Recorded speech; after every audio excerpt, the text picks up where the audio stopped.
Hi there, welcome to Jeff's Musical Car in Moncton, and this week I have Australian finger-picking guitar player Van Larkins. Thanks for coming along. Thanks for having me, Jeff. So I guess we should talk about your trip to Canada. Is it your first time to visit in Canada? I've been here a couple of times before. It's been about 7 years though since I was in Canada, so it's I've really been looking forward to getting back. Mm-hmm. Yeah, it's been great. Been catching up with old friends and playing at some of the old venues that I've played at 7 years ago. So, what are some things that are very like Canadian or East Coast when you come here that you feel like you need to do? Tim Hortons coffee. Yeah. But I've got a friend I've been staying with in Nova Scotia, and last time I was hanging out with him, he took me out on the four wheelers and out on the boats and things like that. So through his property, and I've just spent the last sort of week doing that. So it's great to kind of connect with nature while I'm here, as well as check out the big cities and play some shows. So that's great. Yeah, for me, that's one of my favourite things to do here. But I'm looking forward to getting to Montreal and having some really nice poutine. Oh yeah, for sure. Again, it's so good. Yeah. So we didn't really talk about how your beginnings and everything. Can you just kind of give me the brief outline of your career and what kind of led you into this style of music? Sure. When I was about 16, 17, my teacher at school, my guitar teacher, introduced me to Celtic folk music. Okay. And some of the pieces were 300 or 400 years old, and they were originally written for harp. Mm-hmm. So I started playing that, and that's what really opened my mind to alternate tunings and the sort of playing style that I have now. It's evolved a lot over the years. I'm starting to play a lot more percussively after seeing people like Andy McKee on YouTube. Yeah. And then a couple of years later, I teamed up with a guy in Queensland, Australia. We were studying at the same music school, and we put together a guitar duet called Hunter Van Larkins, and that led us to work with some producers in New Zealand, and landed as a spot on Candy Rat Records in the States. Okay. So I've been releasing my music through those guys for the last 10 or so years now.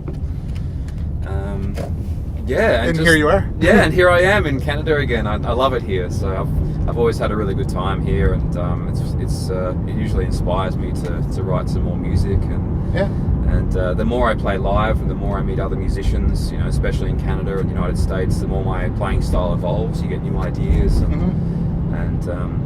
it's been amazing so far. But I'm actually on my way to Nashville. I'm going to be staying there for at least a few years. I've got my work visa there, and as far as guitar playing goes, I think that's the place to be. Oh yeah, for sure. So really excited about that. So tell me about the piece you're going to play for me today. So this piece is called Orion. I wrote this after touring Australia and New Zealand with a guitarist called Trace Bundy, and I really loved his style, and just a really positive guy, and the tour was great. And towards the end of the tour, I started writing this piece, and it's probably the most kind of poppy song that I have on acoustic guitar. Yeah.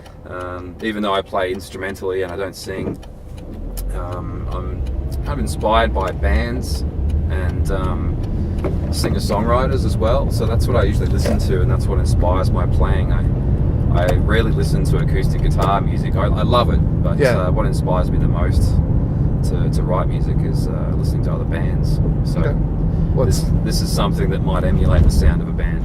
All right, well, I look forward to hearing it, so let's do it. Sure.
Awesome. Was that difficult playing while driving around? Oh, there's a few little bumps there, but it's fine. Most of what I'm doing there is, with the left hand at least, is chord shapes, and that's kind of holding me steady back here. And after playing for so long and playing fingerstyle for so long, the right hand just kind of does its own thing now. Muscle memory at this point. Yeah, it's muscle memory for sure. Yeah, it was fun. It's my first time jamming, I think, in the back of a car, especially in Canada, chilling. Yeah, for sure. Yeah. So tell me about your guitar collection. A lot of people that watch my show, they're involved in the music scene and they're always interested in gear and what people are using. What's your kind of go-to guitars? Oh yeah, for sure. Well, I have 2 acoustic guitars that I tour with. I try and limit myself to only collecting instruments that I use on stage. You know, they're kind of my tools. And this one I actually picked up last time I was in Canada. I was playing at the Montreal Jazz Festival, and at the time they were running a guitar show right in the middle of the festival. It was so cool. So they had a hotel where they had a level at the hotel which was just electric guitar builders, and it was like Christmas. It was amazing instruments.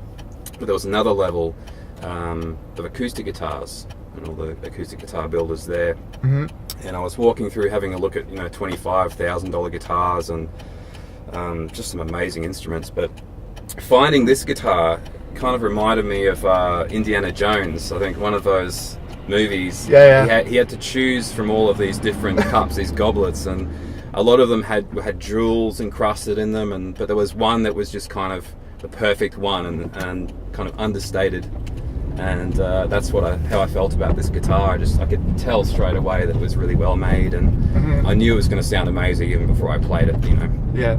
And I'd just been in Milwaukee, staying at the headquarters for Candy Rat Records there, and I'd written this piece of music, and I played it to the guy who built this guitar, and he absolutely loved it. His name's Gerard Chatelier. Yeah. And I asked him if he had anyone in Australia promoting his guitars, and he said no. And within a week, he'd emailed me and offered me this guitar for free, to promote his brand. And I've had it ever since. And it kind of caught me off guard, though. I emailed him back and I said, "So what do you want for the guitar?"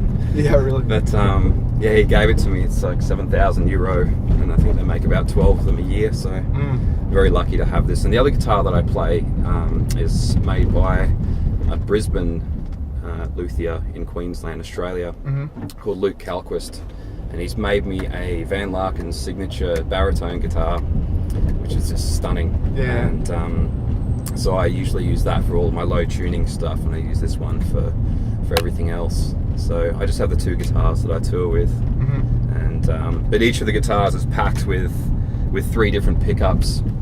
So I have the LR Bags M80, I've got the LR Bags Anthem, and I've got the K&K Pure Mini system in these, and it basically means that every part of the guitar is alive. When I'm plugged in through a big $40,000 PA system and I knock on the neck, it just echoes through the whole venue. Every single part of the guitar is alive. So it's interesting that I've had to go to the extreme with pickups and my effects pedals and everything to kind of create a sound on stage that feels like I'm playing my guitar. Like a lot of the kind of lower end pickups, it doesn't matter how nice your guitar is, it's just going to sound like a bee in a bottle. Yeah, for sure. At the end of it. So yeah, that's what I play. That's interesting. Love it. So I guess I know you said you're going to Nashville, but when do you actually go back home? Well, I'm going to be here for at least 3 years. Okay. I've got my O1 working visa, so on paper it says that I'm an alien with extraordinary abilities. That's which I really You need like. that on a business card. I need that on my business card for sure. Put the alien in Australian or something like that. But so at least 3 years. But as long as I'm following the path of a musician and working full time in the industry, I'll probably be staying there and building tours of Canada and China and Germany. Nice. And Europe in general, I think.